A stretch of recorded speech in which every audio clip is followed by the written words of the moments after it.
بسم اللہ الرحمن الرحیم۔ گمنام ایرو کے معزز ناظرین، السلام علیکم۔ آئیے چلتے ہیں کہانی کی طرف۔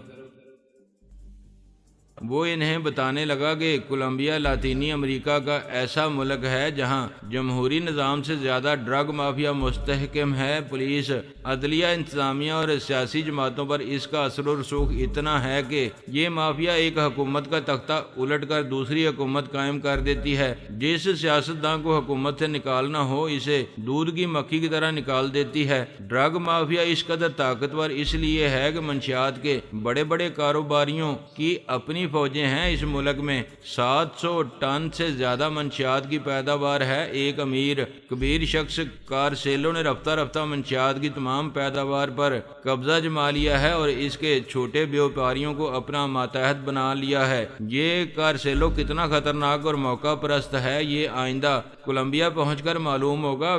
فی الحال پورس، ناصرہ اور ثنا فرضی ناموں سے پاسپورٹ وغیرہ بنوانے لگے۔ جلال پاشا نے کہا، مجھے نہ بتاؤ کہ کہاں جا رہے ہو جب تک میں سانس روکنے اور خیال خوانی کرنے کے قابل نہیں ہو جاؤں گا۔ اس وقت تک میں تم تینوں سے دور رہوں گا۔ پوری طرح دماغی توانائی حاصل کرنے کے بعد خود ہی خیال خوانی کے ذریعے رابطہ کروں گا اور تم لوگ جہاں رہو گے وہاں پہنچ جاؤں گا۔ ثنا نے ٹیلی پیتھی کے ذریعے متعلقہ افسران کے دماغوں پر قبضہ جما کر فرضی ناموں سے پاسپورٹ اور دیگر اہم قانونی کاغذات بنوائے تھے اور وہاں رہنے کے لیے گرین کارڈ بھی حاصل کیا تھا۔ صرف اتنا ہی نہیں، پورس نے اپنے 2 خاص ماتحتوں کے لیے بھی پاسپورٹ اور کاغذات تیار کرائے تھے۔ ان ماتحتوں کو تاکید کی تھی کہ ان کے ساتھ ایک ہی فلائٹ میں سفر کریں اور بڑی رازداری سے معلوم کریں کہ اس فلائٹ میں ثانی اور پارس بیس بدل کر موجود ہیں یا نہیں۔ ان کے علاوہ ان کے جاں باز بھی ہو سکتے ہیں، وہ اپنے جاسوسی طور طریقوں سے پہچانے جا سکتے ہیں۔ وہ بڑے محتاط انداز میں ایک فلائٹ کے ذریعے ممبئی سے روانہ ہوا۔ وہ فلائٹ انہیں لندن تک لے گئی۔ 2 گھنٹے بعد وہ دوسری فلائٹ سے نیو یارک اور پھر تیسری فلائٹ سے کولمبیا پہنچنے والے تھے۔ اس نے جان بوجھ کر فلائٹ سے تبدیل کرتے رہنے کا طریقہ اختیار کیا تھا۔ خیال تھا کہ ایسی تبدیلیوں کے دوران میں ان کا کوئی تعاقب کرنے والا نظروں میں آ جائے گا۔ لندن پہنچنے تک انہیں کسی مسافر پر شبہ نہیں ہوا۔ وہاں سے آگے سفر کرنے والوں کو ہیتھرو ایئرپورٹ کے ریستوران اور شاپنگ گیلری میں جانے کی اجازت تھی۔ وہ تینوں ایک ریستوران میں آئے، ایک میز کے اطراف بیٹھ کر کھانے کا آرڈر دیا۔ ثنا پورس اور ناصرہ سے معذرت کر کے لیڈیز ٹوائلٹ میں گئی۔ وہاں سے 5 منٹ کے بعد دوسرے دروازے سے باہر آئی۔ ادھر شاپنگ کے لیے کئی خوبصورتی سے سجی ہوئی دکانیں تھیں۔ وہ کچھ سوچتے ہوئے بے دھیانی میں دوسرے دروازے سے باہر آئی تھی۔ ان دکانوں کو دیکھ کر غلطی کا احساس ہوا۔ وہ واپس پلٹ کر دوسرے دروازے کی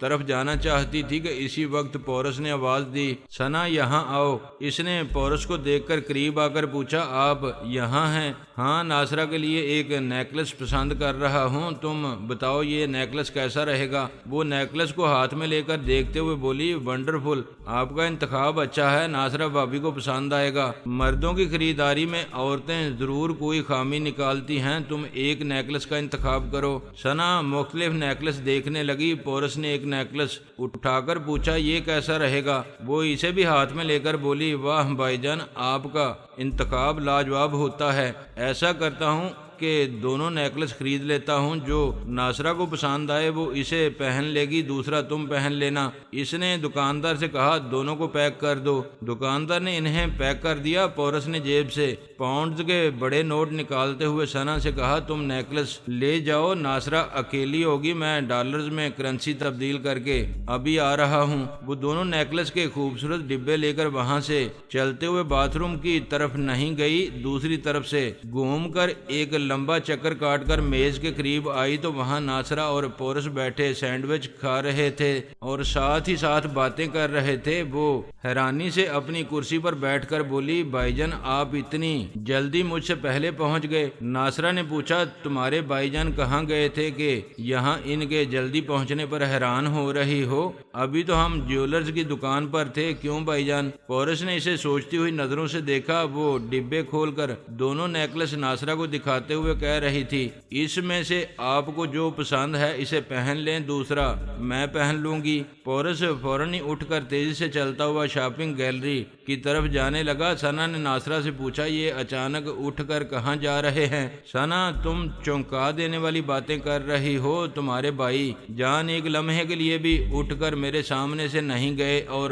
تم کہہ رہی ہو کہ انہوں نے یہ 2 نیکلس تمہیں خرید کر دیے ہیں۔ ثنا نے حیرانی سے کہا، اوہ خدایا، اب سمجھ میں آ رہا ہے، وہ بھائی جان نہیں تھے، پارس تھا۔ وہ بدماش مجھے الو بنا کر گیا ہے۔ وہ دونوں اٹھ کر ویٹر کو بل اور ٹیپ دے کر اپنا مختصر سا سامان اٹھاتے ہوئے ایک دوسرے سے بولیں، تم ادھر جاؤ اور آپ ادھر جائیں، وہ دشمن ابھی یہیں کہیں ہوگا۔ ایک تیزی سے باہر گئی، دوسری نے وہیں ریستوران کے اندر گھوم کر مطلوبہ شخص کو دیکھا، وہ نظر نہیں آیا۔ وہ بھی ریستوران سے باہر آئی۔ وہ تینوں مختلف حصوں سے گزرتے ہوئے پارس کو تلاش کر رہے تھے۔ پھر ایک جگہ ثنا اس سے ٹکرا گئی۔ اسے دیکھتے ہی پرس سے چاقو نکال کر کہا، یہ محض پھل کاٹنے والا چھوٹا سا چاقو ہے، لیکن میں تمہیں زخمی کر کے تمہارے دماغ میں پہنچ کر زلزلے پیدا کر سکتی ہوں۔ پورس نے ایک قدم پیچھے ہٹ کر کہا، میری بہن ایسی غلطی نہ کرنا، میں پارس نہیں بھائی پورس ہوں۔ تم دوسری بار مجھے دھوکہ نہیں دے سکو گے۔ میں پہلی بار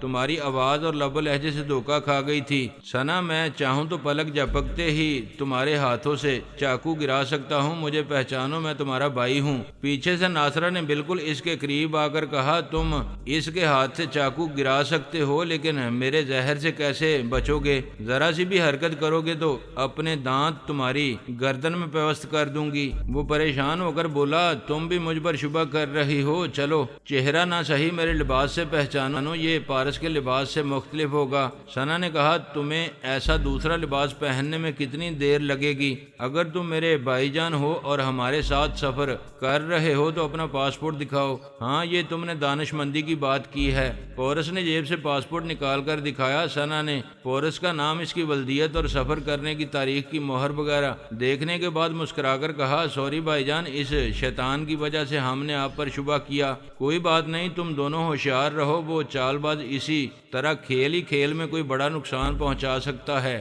جہاز کی روانگی کا وقت ہو رہا تھا۔ وہ تینوں شاپنگ گیلری اور ویٹنگ روم سے گزر کر جہاز میں آ کر اپنی سیٹوں پر بیٹھ گئے۔ ثنا نے پورس سے کہا، میں نے پہلی بار دھوکہ کھایا ہے۔ کیا اس میں اور آپ میں ذرا سا بھی فرق نہیں ہے؟ فرق ہے، مگر وہ چال باز دھوکہ دینے کے لیے اس فرق کو مٹا دیتا ہے۔ میں فی الحال یہ سمجھنے کی کوشش کر رہا ہوں کہ وہ لندن کیسے پہنچ گیا۔ کیا وہ جانتا ہے کہ ہم کہاں جا رہے ہیں اور کیوں جا رہے ہیں؟ ثنا نے کہا، بھائی جان، ایک بات اور سمجھ میں نہیں آ رہی ہے۔ اس نے پرسوں ممبئی میں ہم سے وہ نسخے چھین لیے تھے۔ صبح معلوم ہوا کہ وہ ایشیا کے شمالی علاقے میں ہے، یعنی وہ کل کرغان میں تھا، آج لندن پہنچ گیا۔ کیا یہ حیرانی کی بات نہیں ہے؟ جبکہ میں نے خیال خوانی کے ذریعے ایک امریکی آرمی افیسر کے چور خیالات سے معلوم کیا تھا کہ وہ کرغان میں کمانڈوز وغیرہ سے جنگ میں مصروف ہے۔ پورس نے کہا، کوئی زبردست چال بازی ہے، وہ اتنی جلدی امریکی کمانڈوز سے نمٹ کر اس ویران برفانی علاقے سے لندن نہیں پہنچ سکتا۔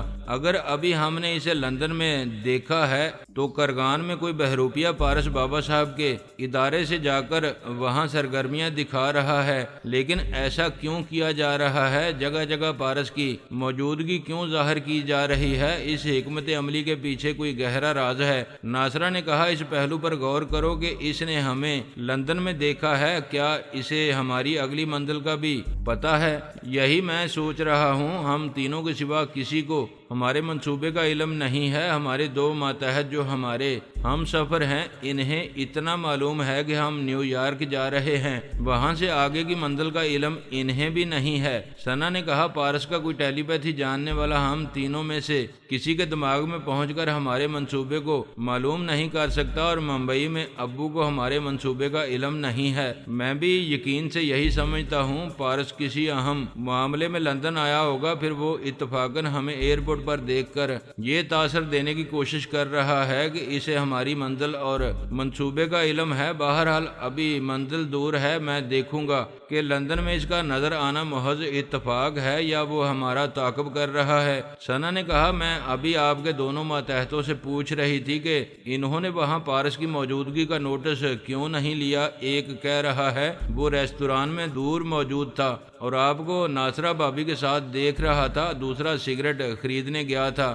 اس نے آپ کو میرے ساتھ جیولر کی دکان میں دیکھا تھا۔ جب میں دونوں نیکلس لے کر آپ دونوں کے پاس آئی تو دوسرا ماتحت سگریٹ کے کاش لگاتا ہوا آپ کے پیچھے یعنی پارس کے پیچھے جانے لگا۔ وہ سمجھ رہا تھا کہ آپ ہیں۔ ایئرپورٹ کے اس حصے میں صرف مسافروں کو کھانے پینے اور شاپنگ کرنے کی اجازت تھی۔ جب پارس ممنوعہ دروازے سے باہر جانے لگا تو وہاں کھڑے ہوئے افسر نے اسے باہر جانے سے نہیں روکا، وہ بھی اس کے پیچھے جانے لگا تو افسر نے اسے روک کر کہا جہاز سے اترنے والے مسافروں کو اس حصے سے باہر جانے کی اجازت نہیں ہے۔ ماتحت نے کہا لیکن ابھی میرے باس باہر گئے ہیں اور آپ نے انہیں جانے کی اجازت دے دی۔ افسر نے گور کر کہا کیوں جھوٹ بولتے ہو، ابھی یہاں سے کوئی باہر نہیں گیا ہے، ہم قانون کے مطابق رائل فیملی کو بھی یہاں سے گزرنے نہیں دیتے۔ ماتحت کی سمجھ میں آیا کہ میں نے آپ کے باہر جاتے وقت اس افسر کو غائب دماغ کیا ہوگا اور آپ کے باہر جانے میں کوئی مصلحت ہوگی، آپ ابھی واپس آ جائیں گے۔ جب وہ گھومتا پھرتا ہوا واپس آیا تو ہم تینوں کو اس جگہ پایا جہاں ہم آپ پر پارس ہونے کا شبہ کر رہے تھے۔ اس نے یہی سمجھا کہ آپ کسی خاص مقصد سے باہر جا کر واپس آ گئے ہیں۔ ثنا کی رپورٹ سن کر ناصرہ نے کہا جب ہم ان دونوں کے ہم شکل ہونے سے دھوکہ کھا گئے تھے تو وہ بیچارے کیسے دھوکہ نہ کھاتا؟ پورس نے کہا اس ماتحت کے تعاقب کرنے سے اتنا تو معلوم ہو گیا کہ پارس اس جہاز کا مسافر نہیں ہے اور نہ ہی ہماری اگلی منزل کو جانتا ہے۔ جب وہ ممنوعہ راستے سے باہر جا رہا تھا تو اس کے کسی خیال خوانی کرنے والے نے وہاں کھڑے ہوئے افسر کو غائب دماغ بنا دیا تھا۔ ناصرہ نے پوچھا یہ سوچو کہ وہاں وہ آیا کیوں تھا، کیا مجھے اور ثنا کو نیکلس دینے کے لیے؟ ثنا نے کہا میں تو یہ نیکلس نہیں پہنوں گی، تمہارے نیکلس نہ پہننے سے پارس کے لیے کیا فرق پڑے گا؟ وہ بڑی خاموشی سے مجھے چیلنج کر گیا ہے کہ جب چاہے میرے قریب سے گزر سکتا ہے۔ یہ بھی تو چیلنج ہو سکتا ہے، جس گلے میں نیکلس پہنا سکتا ہے اس گلے کو کاٹ بھی سکتا ہے۔ ایسی بات نہ سوچو، اس کی دشمنی مجھ سے ہے، وہ کبھی تم دونوں کو نقصان نہیں پہنچائے گا۔ تم دونوں کو نیکلس پہننا چاہیے، اسے معلوم ہونا چاہیے کہ میں نے دشمن کے تحفوں کو فراخ دلی سے قبول کیا ہے۔ نیکلس پہننے سے کیا ہوگا وہ یہاں دیکھنے کے لیے نہیں ہے، نیو یارک پہنچنے کے بعد پہن لینا۔ میرے دماغ میں یہ بات چبھ رہی ہے کہ وہ امریکہ میں ہمارے قریب ہوگا۔ سفر کے دوران میں پارس ان تینوں کے ذہنوں پر ایک اسیب کی طرح مسلط رہا اور تمام وقت ان کی گفتگو کا موضوع بنا رہا۔ نیو یارک پہنچ کر وہ تینوں بڑی محتاط نظروں سے تمام مسافروں کو اور مسافروں کے استقبال کے لیے آنے والوں کو دیکھتے رہے، لیکن کسی پر پارس ہونے کا شبہ نہ ہوا۔ پورس نے کہا ناصرہ ہمیں نیو یارک میں رہ کر 2-4 روز خوب تفریح کرنے کے دوران میں اس کی طرف سے محتاط رہنا چاہیے، شاید ہم اسے کسی بحروب میں پہچان لیں۔ انہوں نے ایک 5 اسٹار ہوٹل میں 2 سویٹ لیے، ایک ثنا کے لیے، دوسرا اپنے اور ناصرہ کے لیے۔ دونوں ماتحت بھی وہاں ایک ایک کمرے میں رہے۔ پورس نے کہا ثنا تم نے ڈرگ مافیا کے گاڈ فادر کارسیلو کی تصویریں بھی دیکھی ہیں اور ٹی وی اسکرین پر اس کی تقریر بھی سنی ہے۔ وہ شراب پیتا ہے، تمہاری خیال خوانی کی لہروں کو محسوس نہیں کرے گا۔ تم اپنے سویٹ میں رہ کر بڑے اطمینان سے اس کی پوری ہسٹری، اس کے تمام کاروبار اور اس کی مختلف لائن آف ایکشن کو سمجھتی رہو۔ ناصرہ نے کہا مجھے امید ہے کہ انکل پاشا آج کل میں دماغی توانائی حاصل کرتے ہی خیال خوانی کرنے لگیں گے، پھر ہم سے رابطہ کر کے یہاں آ جائیں گے۔ ثنا پہلے 2 بار گاڈ فادر کارسیلو کے دماغ میں جا کر کافی معلومات حاصل کر چکی تھی۔ کوئی حکومت، دولت، فوج اور سیاسی حکمت عملی کے بغیر نہیں چلتی۔ کولمبیا میں تیل، کافی، سونا اور صنعتی ایشیا برآمد کر کے دولت کمائی جاتی ہے، لیکن منشیات کی تجارت کے ذریعے کارسیلو ان سے زیادہ دولت کماتا ہے۔ یہاں کے تقریباً 13 علاقوں میں دور دور تک افیون کی کاشت ہوتی ہے۔ کاشت والے ہر علاقے میں جدید قسم کی لیبارٹریاں ہیں جن میں ہیروئن اور کوکین تیار کی جاتی ہے۔ گاڈ فادر کارسیلو کی دولت کا اندازہ یوں لگایا جا سکتا ہے کہ وہ ہر سال 700 ٹن کوکین، 5 ٹن ہیروئن اور 5000 ٹن چرس اسمگل کرتا ہے۔ درجنوں ججوں، پولیس، اخبارات کے صحافیوں کو خریدتا ہے۔ انتظامیہ پر حاوی رہ کر ریڈیو اور ٹی وی جیسے میڈیاز کے ذریعے خود کو محب وطن اور قوم کا ہمدرد ظاہر کرتا ہے۔ جو سیاستداں اقتدار میں آ کر منشیات کے خلاف کارروائی کرنا چاہتا ہے، اسے یا تو سیاسی حکمت عملی سے اقتدار کی کرسی سے گرا دیتا ہے یا پھر اسے قتل کرا دیتا ہے۔ پورس کے منصوبے کے مطابق پورے کولمبیا پر وہ حکمرانی کر سکتا تھا۔ گاڈ فادر کارسیلو وہاں کا بے تاج بادشاہ تھا۔ سنا اور جلال پاشا اس گاڈ فادر کارسیلو کے دماغ پر قبضہ جما کر اسے اپنا معمول اور تابعدار بنا کر پورے ملک میں اپنی من مانی کر سکتے تھے۔ دنیا کے 2-4 بہترین اور تجربے کار ڈاکٹروں کو اغوا کر کے انہیں بھی اپنا تابعدار بنا کر کسی بھی لیبارٹری میں غیر معمولی دعائیں تیار کر سکتے تھے۔ پورس بڑے اطمینان سے اپنی تدابیر پر عمل کر رہا تھا۔ ان تدابیر کے پہلے مرحلے میں سنا کے ذریعے گاڈ فادر کارسیلو کے چور خیالات پڑھ کر اس کے اندرونی بے شمار راز معلوم کر رہا تھا۔ وہ ہوٹل میں ناصرہ کے ساتھ خوبصورت لمحات گزار کر کھانے وغیرہ سے فارغ ہو کر باہر سیر و تفریح کے لیے ناصرہ کے ساتھ ہوٹل سے چلا گیا۔ سنا کو اس کے سویٹ میں خیال خوانی کے لیے چھوڑ دیا گیا۔ ایک ماتحت اس کی نگرانی کے لیے ہوٹل میں رہا، دوسرا پورس اور ناصرہ کی نگرانی کے لیے باہر چلا گیا۔ ناصرہ نے کہا، اتنے بڑے شہر میں یہ معلوم کرنا مشکل ہے کہ کوئی دشمن ہمارا تعاقب کر رہا ہے یا نہیں۔ پورس نے کہا، ہاں مشکل تو ہے مگر ناممکن نہیں ہے۔ اگر میں تمہیں کہیں تنہا چھوڑ دوں اور کسی کام کے بہانے دور چلا جاؤں تو پارس تمہیں ٹریپ کرنے ضرور تمہارے قریب آئے گا۔ اوہ نو پورس، مجھے تنہا نہ چھوڑنا۔ کیا ڈرتی ہو؟ اس دشمن سے نہیں ڈرتی ہوں، اسے تو پہچانتے ہی اپنے زہر سے ہلاک کر دوں گی، لیکن یہ شہر میرے لیے انجانا ہے، کہیں میں بھٹک نہ جاؤں۔ تمہیں تنہا رہ کر کہیں دور نہیں جانا ہوگا، یہاں ساحل پر ایک بوٹ کرائے پر لو اور تنہا اسے ڈرائیو کرتے ہوئے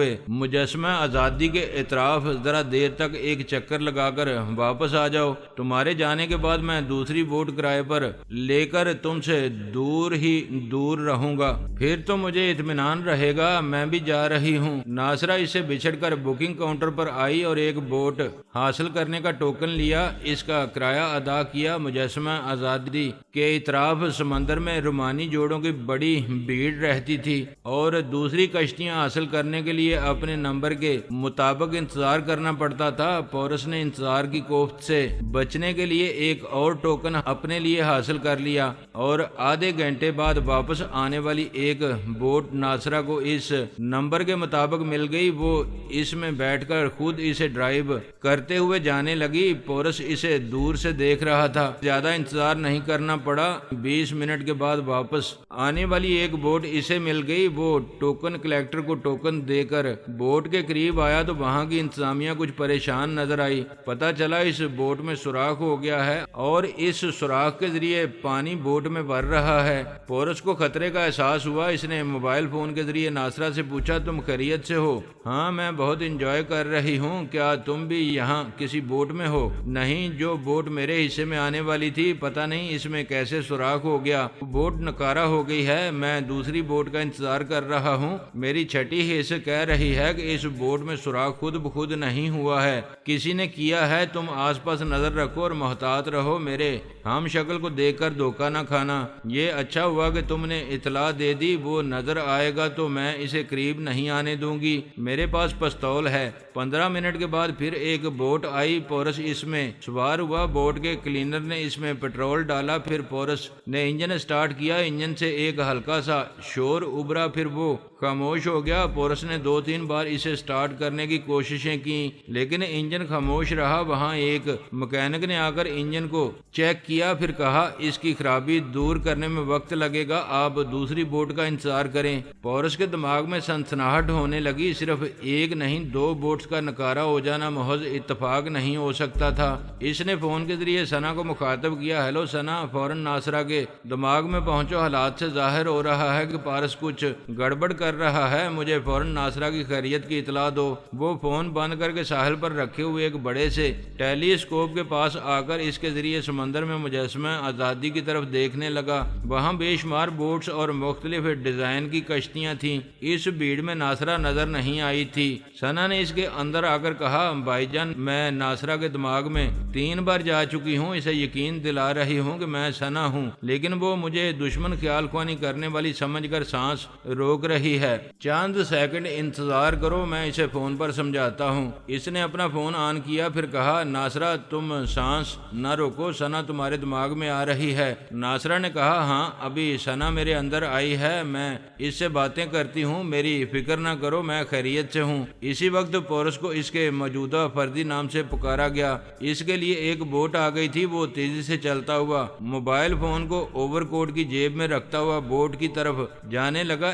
ایسے ہی وقت ایک عمر رسیدہ خاتون اسے ٹکرا کر گر پڑی۔ پورس نے اسے سہارا دے کر اٹھاتے ہوئے، معذرت چاہی، معافی چاہتا ہوں خاتون، میں جلدی میں تھا، غلطی میری ہے۔ خاتون نے کہا، کوئی بات نہیں بیٹے، غلطی انسان سے ہی ہوتی ہے۔ وہ پھر تیزی سے دوڑتا ہوا بوٹ میں آ گیا۔ اس بار کوئی گڑبڑ نہیں ہوئی۔ وہ انجن سٹارٹ کر کے بوٹ کو تیزی سے ڈرائیو کرتا ہوا مجسمہ آزادی کی سمت جانے لگا۔ ثنا نے آ کر کہا، ناصرہ بابی خیریت سے ہیں؟ وہ مجسمہ آزادی سے جنوب کی طرف تقریباً 100 گز کے فاصلے پر ہیں، میں جا رہی ہوں، ضرورت ہو تو مجھے کال کر لیں۔ وہ دماغ سے چلی گئی۔ پورس ڈرائیو کرنے کے دوران میں ادھر ادھر نظریں دوڑا رہا تھا، احتیاطاً دشمن کو بھی تلاش کر رہا تھا۔ اس طرح وہ تیز رفتاری سے مجسمہ آزادی کے قریب سے گزرتا ہوا جنوب کی سمت جانے لگا۔ ثنا نے اس سے کہا تھا کہ بھائی جان آ رہے ہیں، وہ آگے نہ جائے، لہٰذا ناصرہ بوٹ کا انجن بند کر کے اس کا انتظار کر رہی تھی، لیکن اسے دور سے دیکھتے ہی چونک گئی۔ اسے پارس نظر آ رہا تھا۔